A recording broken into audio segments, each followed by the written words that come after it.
This is Channel 8 News Midday. We begin with the war in Iran, growing tensions between the two sides, and new details on a fallen soldier. Thank you for joining us, everyone. I'm Andrew Ward. The president of Lebanon is in Washington today, meeting with President Trump as the war with Iran intensifies across the Middle East. It's been 10 consecutive nights of back and forth airstrikes, and today the Pentagon sharing the new identity of the third U.S. service member killed over the weekend. ABC's Christian Cordero reports. Today, after 10 consecutive nights of escalating tension between Iran and the U.S., a visit from a world leader caught in the crosshairs, the president of Lebanon. The U.S. brokered a framework agreement between Israel and Lebanon last month in an effort to stabilize the region after the memorandum of understanding between the U.S. and Iran fell apart. As you know, there's a Hezbollah problem, but we've done some things that I think the world will take notice.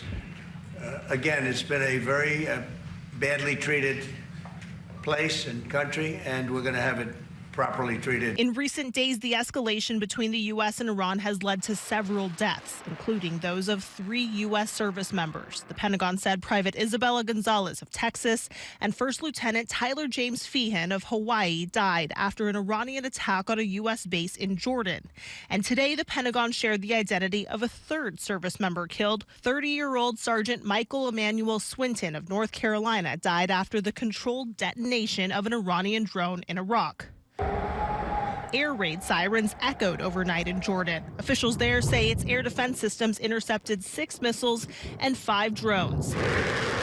And now the war appears at risk of expanding, with Iranian-backed Houthis in Yemen threatening to block Saudi oil from moving across the Red Sea to the Indian Ocean, another crucial threshold for the global energy supply. Cutting off the Red Sea would add another strain to gas prices, given traffic through the Strait of Hormuz has effectively stalled. Average gas prices in the U.S. are now more than $4 per gallon of regular, according to AAA. Christian Cordero, ABC News, Washington. Yeah, let's take a closer look here at gas prices. AAA says the national average is at $4.01 a gallon, while the average here in Nebraska is $3.89. This video sent into our Now Local News app by citizen journalist Melanie showing the increased prices. This is at the Hy-Vee at 70th and Pioneers. The Lancaster County's average is $3.90 a gallon, according to AAA. Let's take a live look outside now at our Outlook Communications camera. Lots of blue skies, but temperatures not nearly as stifling as yesterday. 81 degrees out there right now. The rain in the capital city this morning, had a good say in that. Take a look here at the downpour near downtown Lincoln. This is about 5 o'clock today. This sent into our Now Local News app by citizen journalist Kevin. That rainfall bringing the relief from the heat we needed. Let's get to meteorologist Houston Hall. Let's go check the first forecast here for us. Good morning, Houston. Good morning. It's a way different story than this time yesterday when some spots were almost near 100 degrees. We are big chilling right now is what I like to call it. Upper 70s, lower 80s. We even got a little bit of a north wind. Check that out, about 15 to 20 miles per hour. 81, Omaha, Lincoln, 77 in Columbus. Take a look. 10 to 22 degrees cooler from this time yesterday, really for much of the state. What does that put our temperatures at? In the 70s. 76 up towards Valentine, 74 in O'Neill. We are just a few of the 80s in Beatrice, 82 in Hebron, southeast Nebraska and southwest Nebraska. Now look at the dew points in the 50s and lower 60s. I haven't walked outside just yet, but man, I can only imagine it feels quite comfortable. And you add on a little bit of a north wind, 15 to 20, gust up to 30. Does make it feel much cooler. We got a little mostly sunny to partly sunny skies for much of the state. Temperatures, I think will top off in the upper 80s and then dive down towards the 70s. And then the next few days, 70s will be our high temperatures with quite a bit of rainfall. I'll show you the whole forecast, main weather. To my ears. Thank you very much, Houston. New at midday, members of Branched Oak Observatory making their case this morning. They are asking the Lancaster County Board of Commissioners to expand the definition of recreational facilities to include passive activities like nature walks, bird watching, and astronomy. Branched Oak Observatory discovered its current use is not allowed under county zoning rules, raising red flags for the popular spot. Today, they are emphasizing the importance of making this change. We are unique in the fact that there's nobody else in Nebraska that is doing what we are doing, and we are, if I could dare say it, the gem of the night sky here in Lincoln and Lancaster County. The Board of Commissioners did not vote on this amendment this morning. We will let you know when they do on our Now Local News app and on air. Breaking now overseas, a violent incident. This morning, American tourists attacked near the Acropolis in Athens, the top tourist attraction in Greece. ABC's James Longman gets us up to speed. 2 American tourists have been stabbed near the Acropolis in Athens. This happened just after the gates opened at 8 a.m. local time. It's a Greek-American couple, a 53-year-old man and his 48-year-old wife. The man is understood to have lost a lot of blood with wounds to his arm, and his wife sustained minor leg injuries, but both are in a stable condition in the hospital. This happened right outside the Acropolis Museum, an area crowded with early morning tour groups. And this is Greece's top tourist attraction, and it was open early this morning because of the heat wave.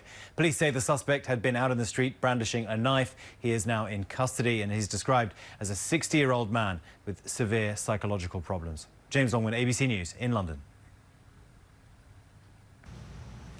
New details: a local effort to change Lincoln's city charter is moving forward. The group Good Government Lincoln says it has turned in nearly 10,000 signatures for each of 3 proposed city charter amendments. The measures would increase voter participation, establish term limits, and change how Lincoln voters choose their representatives. The signatures now head to election officials for verification. Right now, the community of York is mourning a huge loss. Track coach of York Public Schools died after an ATV crash in Polk County. The sheriff's office says 70-year-old Randy Johnson was on an ATV when he was hit from behind by a pickup driver. It happened on Highway 92 near F Road. The driver saying they did not see him. Johnson was ejected into a ditch. He later died. York Schools now offering counseling to staff and students. A story only on 8, a bittersweet moment for a local dessert business. I couldn't ask for a better community to have this in my business in. A shocking call forcing this business owner to pack up shop and reevaluate her future. A Lincoln woman clearing out her space in a local store, but the massive support from her customers, she's expecting to be back sooner than later. Channel 8's Mackenzie Johnson reports. This fridge full of desserts just this weekend, but now the shelves are empty, and this sign on the front explaining why. Jillian Thompson is the owner of Berries by Jillian. This past week, she got a call from the Department of Health and Human Services, and that's when she learned she could no longer sell her treats, at least not here. We were contacted by the health department and told that I needed to move my things out. Thompson has been selling her desserts at Creative Collabs for years near 14th and Old Cheney. Under her license, the law says she must sell directly to customers. Thompson says she thought they were complying because there's no cashier in the store, and the payments come directly to her, even if she's not physically there when it's sold. In her mind, there's no middleman. But because this is self-serve store, I'm the only one in town with this problem because I'm the only one in a self-serve store. This is the only self-serve store in Lincoln.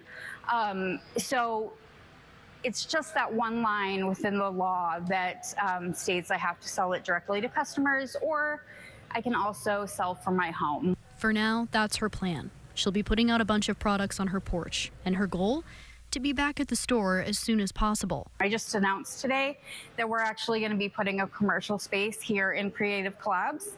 Just on the other side of my display, there's a room that we're going to be converting into a kitchen space. Once that's done, she'll be free to sell her treats there once again. Thompson posting about the situation on social media, and to her surprise, a huge outpouring of support from customers. I know people say that all the time, but it really, really blew me away how much support. I'm going to start crying. It's been overwhelming with the amount of support I've gotten.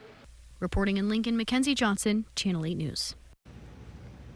After the break, morning medicine. A new study saying the more coffee you drink, the better. What our governor even says about the discovery. Stay with us.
spikes up nationwide. Wallet Hub releasing a new study ranking the best and worst school systems in the country. Nebraska ranking pretty high on the list, coming in just below the top 10 and number 11. Massachusetts landing in the top spots as the state with the best school system, while New Mexico is ranked the worst. Individually, Nebraska has the 10th in overall safety, 14th in quality. New developments, researchers say more coffee could be linked to a better health. A new study says that up to 5 cups of coffee per day may potentially lower heart disease risk. The American Heart Association says regular coffee consumption may be linked to lower risk of stroke, diabetes, and heart failure.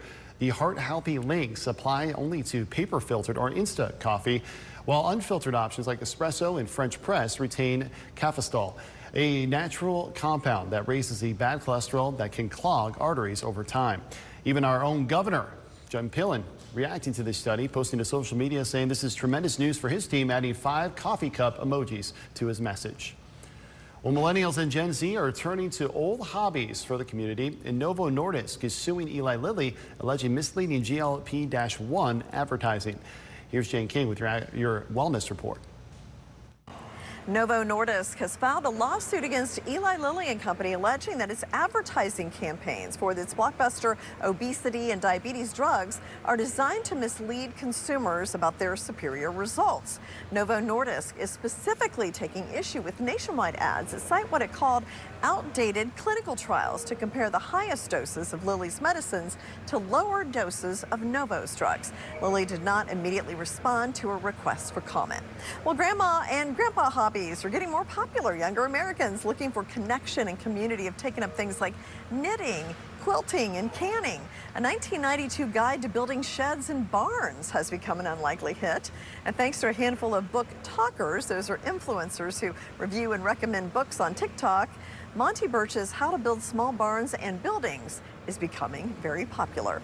Well, amid this summer's sweltering temperatures, many people finding relief by sipping fruity cocktails and smoothies or fruit juices. But a doctor is warning millions of people taking common medications such as statins and antidepressants that ingesting grapefruit, a common healthy ingredient in many summer snacks and drinks, can have serious consequences because it can negatively interact with some medicines.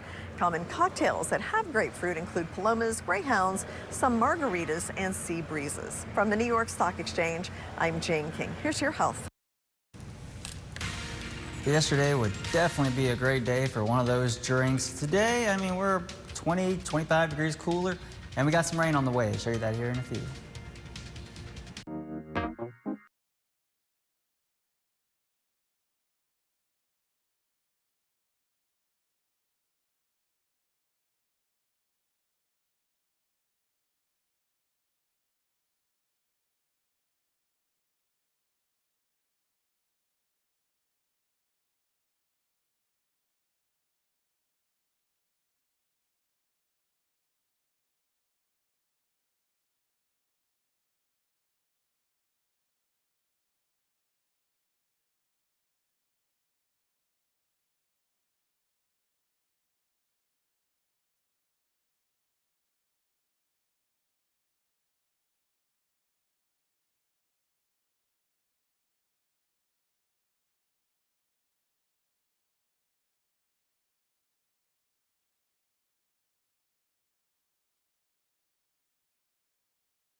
Developing now, a Nebraska search dog is helping flood victims in Texas. Nebraska Task Force 1 is focusing on removing debris and rebuilding communities and keeping people out of flood-prone areas as rivers rise. Among those answering the call, a LFR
Says an anti-government extremist ignited a fire outside a federal building. The suspect is now in custody this morning. ABC's Aaron Katursky has the latest. Oh my God! This is what the FBI called an anti-government attack. Watch a man douse a stairwell at the federal building in Lower Manhattan with gasoline, ignite it with fireworks, and run off, leaving flames and black smoke climbing the facade. From this angle, you can see the suspect throwing an object into the inferno, then running away, wearing a combat-style helmet. One officer immediately trying to wrestle him to the ground, and then an explosion before the suspect, identified as 43-year-old former Army Private Andrew Arabaka, is tackled at the scene and taken into federal custody. Fireworks have been extinguished. The detainee has been taken away by federal police. The building was attacked. Mr. Arabaka was looking to injure people and harm people. The FBI said the suspect fired multiple rounds from a pellet gun toward the building before dumping gasoline from an orange bucket. Well, I heard a series of very loud explosions. I actually thought they were not fireworks because they were markedly louder than normal fireworks. Authorities say both the bucket and 2 airsoft guns were recovered at the scene, along with other items that led them to conclude Arabaka came with bad intentions. He had 2 axes, a hammer, a machete, and 3 knives, fixed blade knives. 6 incendiary devices or fireworks, and he had some other destructive items. The alleged attacker was an Army soldier from 2001 to 2005 and worked as a mechanic on Patriot missile systems. He did say he was targeting the building, and he was okay if he hurt or killed people going in and out of the building, whether they were federal employees or civilians. The building houses immigration court and has been a focal point of protests over President Trump's immigration crackdown. Among the 3 people hurt in Monday's incident, an immigrant waiting for a naturalization hearing and 2 government employees. Police said they found signs the suspect was anti-ICE. Also affixed to the suspect's cart was a sign reading "ICE off our streets." Aaron Katursky, ABC News, New York. Stay with us, everyone. We have more for you after the break, including data debates. Work progresses on a new data center, even after Governor Pillen's executive order. What impact this could have on local communities.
Developing now, the growing cases of cyclosporiasis nationwide and here in Nebraska. The Douglas County Health Department says it's seen 12 additional cases reported over the past 4 days, adding 27 total in the area. Officials with the department say nearly all those cases can be linked to eating at Taco Bell restaurants as the most common exposure to date. ABC's Lionel Moyes explains the situation across the country. This morning, health officials are clarifying confusion surrounding the cyclosporiasis outbreak, sickening more people across the country. 1,000 new cases in Michigan alone. The FDA now saying while there was a false positive reported, lettuce from Taylor Farms remains the focus of the investigation. FDA's traceback investigation and the outbreak data continue to converge on shredded iceberg lettuce from Taylor Farms locations in central Mexico.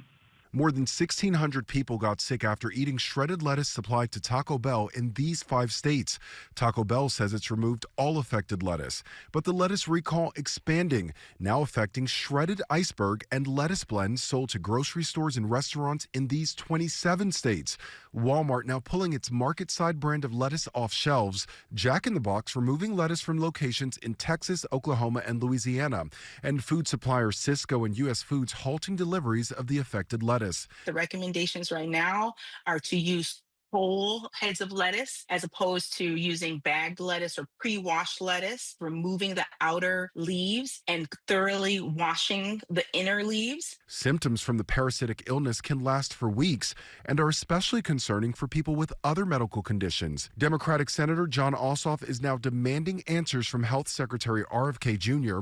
on why changes were made to a federal program that tracks foodborne illnesses.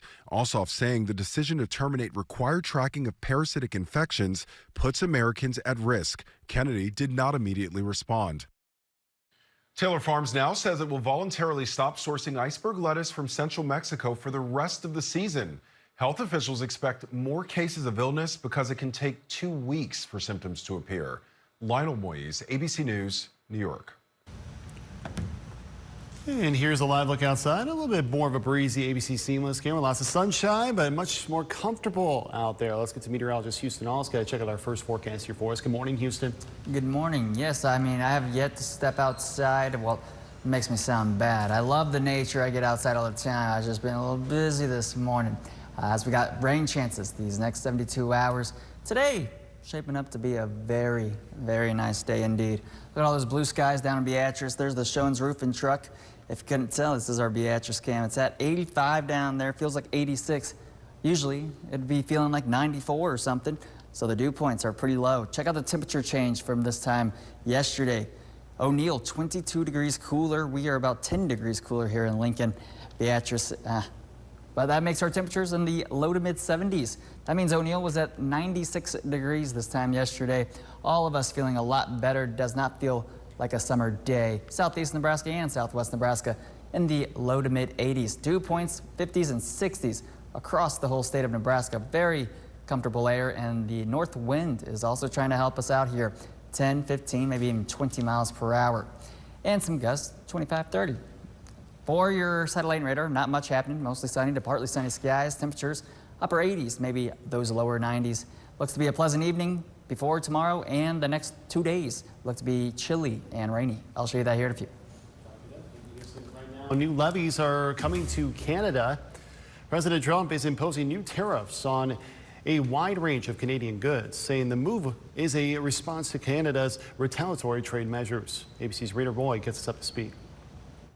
President Trump slapping new tariffs on Canada, announcing an additional 50% tariff on some Canadian goods imported into the U.S., including clothing, hockey sticks, dairy products, and wine. The White House says it's meant to hold Canada accountable, a punishment in response to Canada's retaliatory tariffs on American products like cars and alcohol. Canada saying this is just the latest move from the Trump administration that violates the free trade agreement between the U.S., Canada, and Mexico. In a statement, Canadian Prime Minister Mark Carney saying in part, this trade dispute has raised costs for families, particularly in the U.S. Canada stands ready to engage intensively to address outstanding issues with the U.S. to the mutual benefit of our citizens. It comes as oil prices steadily rise as the U.S. and Iran continue to exchange strikes. Global oil is at nearly $90 a barrel, up 0.25%. The national average for regular gas is now above $4 a gallon, according to AAA. Gas prices are rising in virtually every state for gasoline and diesel. It's not a surprise given the new developments over the last week as the U.S. and Iran return to escalations. And it's hard to know how long these escalations could last. Many now feeling the effects on their wallets. As soon as I tried to start filling up my car, I looked up at the price. I'm like, oh my gosh, gas went up again by a lot. Now, as for those tariffs on Canada, they are set to go into effect in 30 days, but they're likely to face legal challenges. Rena Roy, ABC News, New York. Tonight, a local pharmacy is celebrating a new location in Lincoln. Kohl's RX will hold a grand opening and ribbon cutting ceremony at its new spot on O Street tonight at 5. It'll include a special appearance by none other than legendary Husker coach Tom Osborne. The store featuring interactive areas where customers can test mobility, equipment, and explore respiratory technology. Kohl's RX says the new location is designed to give patients and caregivers a more hands-on experience. The company hopes the space will help people find the right solutions to stay safe and independent at home. New developments on an executive order may shake up the future of data centers in Nebraska. This coming as the centers are being used as a political flashpoints for gubernatorial races. Governor candidates in favor of them, citing jobs, tax revenue, and economic development. Those against are highlighting water usage, land impacts, and tax incentives as concerns. Governor Jim Pillen signing an executive order ending state incentives for new large-scale data centers while also focusing on preserving Nebraska's water and power resources.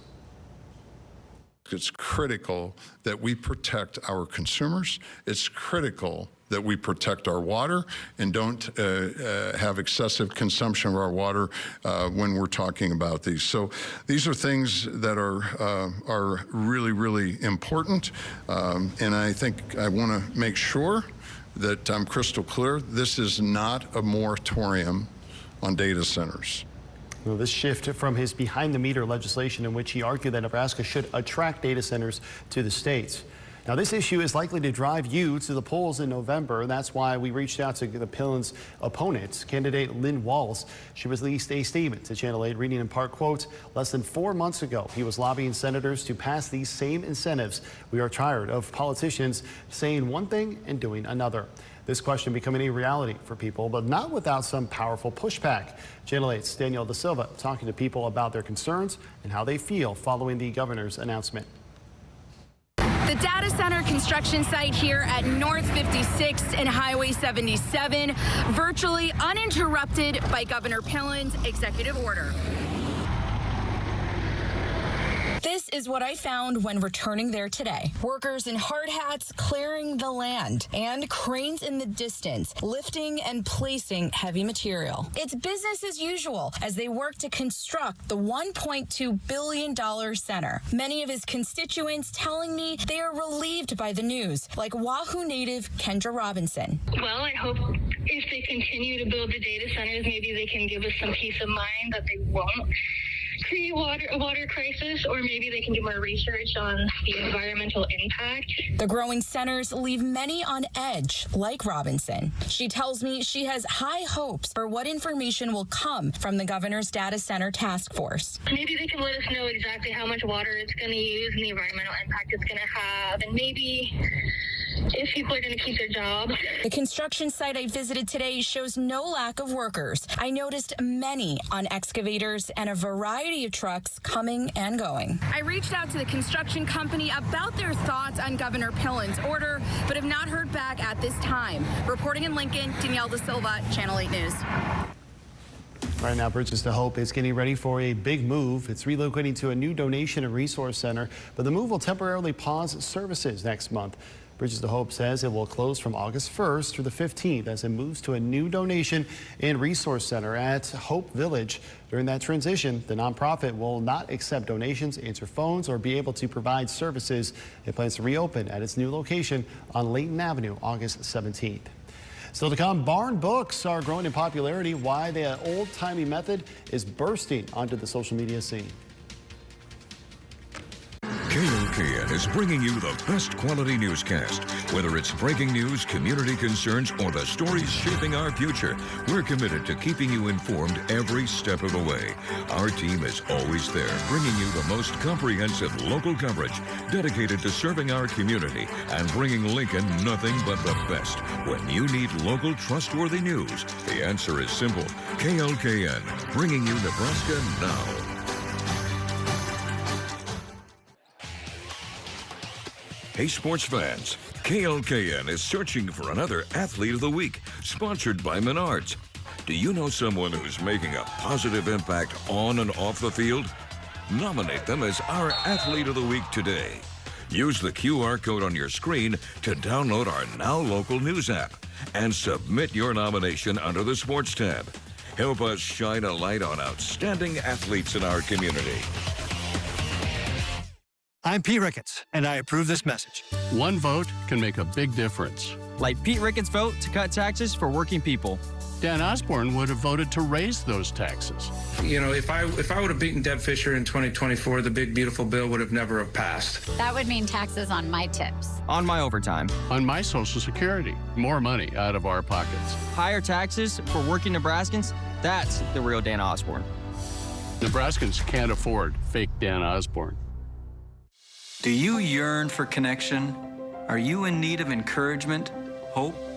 For over 40 years, my dad, Pastor Harold E. Salem, and the Christian Worship Hour have provided that beacon, a bright, shining light guiding those who are lost and alone into God's everlasting love. Though my dad is in heaven, his timeless messages live on. To experience profound power and life-changing biblical teachings, join Pastor Salem this weekend. Developing now, officials confirm blue-green algae at a central Nebraska lake. The city of Grand Island is issuing an advisory for Eagle Scout Lake after visible signs of algae were found. The officials say swimming is prohibited, but they are urging visitors to keep pets out of the water and do not let them drink from the lake. Blue-green algae can be harmful to both people and animals. Hybrid flights just took a big step to reality, and gas prices are now back at $4 a gallon. Jane Kane explains in today's Ag and Energy Report. Gas prices hit $4 a gallon as the U.S. and Iran launched more attacks. The national average for a gallon of gas reached just above that mark for the first time in over a month. According to AAA, the price represents a national average, so there are some states where drivers are paying less than $4 a gallon. GE Aerospace has flown the first ever hybrid-powered plane above 30,000 feet. That's the same altitude as a commercial aircraft. During tests, the team's single longest flight in hybrid electric operation was more than 2 hours. And a new report shows net farm income in Iowa dropped by 53% between 2022 and 2024. The report found that by the end of last year, nearly 20% of large and mid-sized farming operations in Iowa were financially vulnerable. Now, the USDA has not yet released its final report on farm income data for the nation for 2025. And a 1992 guide to building sheds and barns has become an unlikely hit. Thanks to a handful of book talkers, influencers who review and recommend titles on TikTok, Monty Birch's How to Build Small Barns and Outbuildings is becoming very popular. Publishers say books about crocheting, keeping livestock, and other unexpected titles have also become popular because of the book talk community. From the New York Stock Exchange, I'm Jane King with your Ag and Energy Report. Now, for your Storm Alert Team forecast with meteorologist Houston Hall. Yesterday might have been a good day to read a book. Now today, not too bad of a day to get out and enjoy. That's exactly what I'll be doing once I get on out of work. You can see we got a little bit of, really, lots of sunshine. Calm roadways, had a little bit of rain this morning. Honda of Lincoln Cam got a breeze, and that's out of the north. It's currently 81, feels like 82. Big difference from yesterday.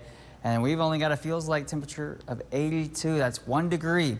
Check out the 24-hour temperature difference. Some spots seeing 20 to 25 degree cooler temperatures. O'Neill, Norfolk, out towards the west a little bit. Yeah, 15, 22 degrees cooler. That means they were about 96 to 98 degrees this time yesterday. O'Neill, 76. Bedford, 79. Alliance, 72 degrees. As you go towards Broken Bow, off towards the south, currently 80 to about 85 degrees, maybe 86 down there, Beatrice. We're at 81 here in Lincoln and Omaha. Very pleasant, and the dew points have finally dropped to the comfortable range. Upper 50s, lower 60s. I cannot wait to get outside. You know that? We got a north wind 15, 20 miles per hour. That's definitely helping. And satellite and radar, lots of sunshine. You can see some upper level cirrus clouds, maybe even a little bit of scaly clouds there. Not much happening, a little bit of clouds here and there. As we go into this evening, you got any plans? It's going to be beautiful to enjoy. The winds will still be a little bit breezy off towards the east. Our system will be off towards the west where that increasing cloud cover will be. And it's going to be moving off towards the east southeast. North central in Nebraska, we'll see the rain first overnight tonight. And then by about 6 to 9 a.m. tomorrow morning, most likely going to need an umbrella. You can see Grand Island, Tri-Cities up towards the north and off towards the east. Most likely some scattered rain showers. Here in southeast Nebraska and eastern Nebraska, I think we got a good shot to see some rain showers 9:30 to 11 a.m. That's when we should start to see rain fall across eastern Nebraska. Some more moderate bands out towards Broken Bow, north of Grand Island. All of this activity will continue to move east-southeast. That's their afternoon, about noon to 2 p.m. Starts to get lesser in coverage. Grand Island still maybe some moderate rainfall, but we will see a cloudy and gloomy and chilly day. I said it, chilly. You can see right there this Wednesday evening, some light rain. Thursday morning, another chance. We'll move up from Kansas, some showers and thunderstorms. That's going to bring some heavier rainfall off to southeast of Nebraska through the morning and the afternoon hours, and that could have a little bit of localized flooding impacts. Rainfall potential through Wednesday night. You can see maybe up to an inch up towards Cherry County, down towards the southeast, half an inch to about 3/4 of an inch. Through Thursday night, that's when we start to see the bulk of the rain. Those thunderstorms will drop about 2, maybe even 3 inches of rain across parts of southeast Nebraska. Very beneficial for some of us, to say the least. Upper 80s, lower 90s for the rest of today, and I got us at 60 for tonight. Beautiful. We're going to have a light wind. Upper 50s, lower 60s, well below average. 67s are average. Upper 70s for the next 3 days after today, and then Saturday, Sunday, we do warm right back up to the 90s, and that will continue all through next week with some periodic rain. All right, sounds good. Thank you very much, Houston. Still to come, on the job hunt, why finding a new place to work is getting harder the older you get. And one woman is trying to beat the odds.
She's sharing that she's 52, out of a job and feeling hopeless. And it turns out there are thousands just like her. ABC's Elizabeth Scholze has a story.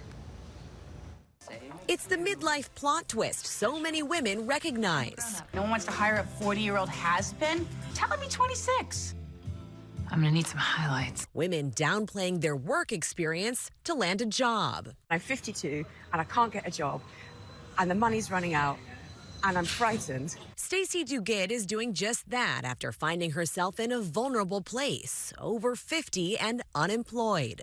I'm a single parent of 2 teenagers who eat a lot, and I have bills to pay. The London-based mom sharing her relentless search for a job on social media. Having sent out a gazillion CVs, I convinced myself that I had become unemployable. And going viral, even featured in the Financial Times. Did you expect to go viral to get this kind of an overwhelming response from other women?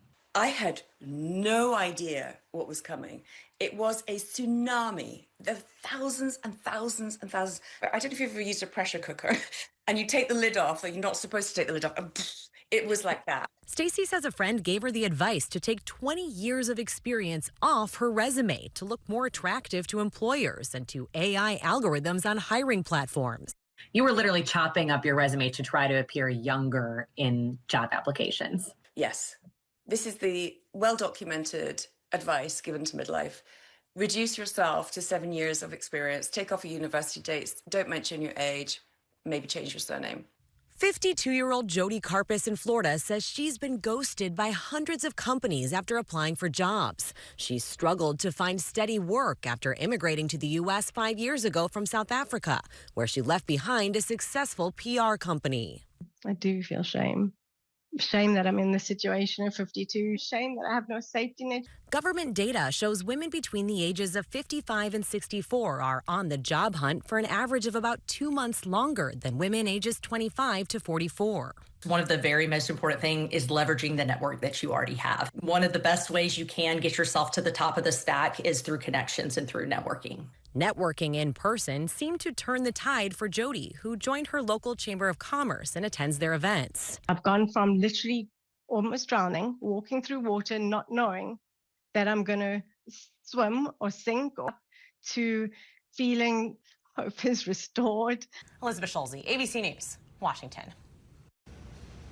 So ahead, rare quadruplets, the trending foursome taking the internet by storm. How all the little babies are handling the crowded nursery next.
Off the charts. Here's ABC's Hannah Battah.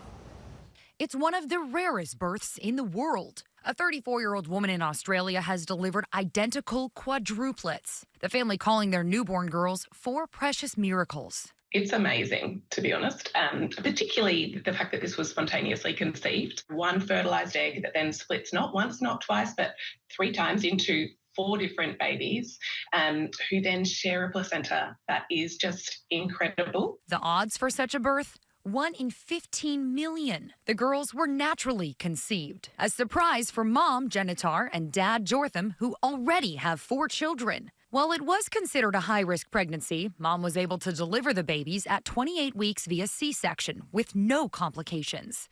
The girls, named Emily, Harriet, Catherine, and Alexa. Alexa, named after the doctor who took such good care of mom during her pregnancy. It's just such a lovely present and such an honour. And I can't thank the family enough. I'm very happy that they'll have a little Alexa in their family forevermore. And now reality setting in for the new parents. They launched a fundraising site saying while our hearts are overflowing with gratitude, the reality of caring for 4 newborns at once has brought challenges we never could have imagined.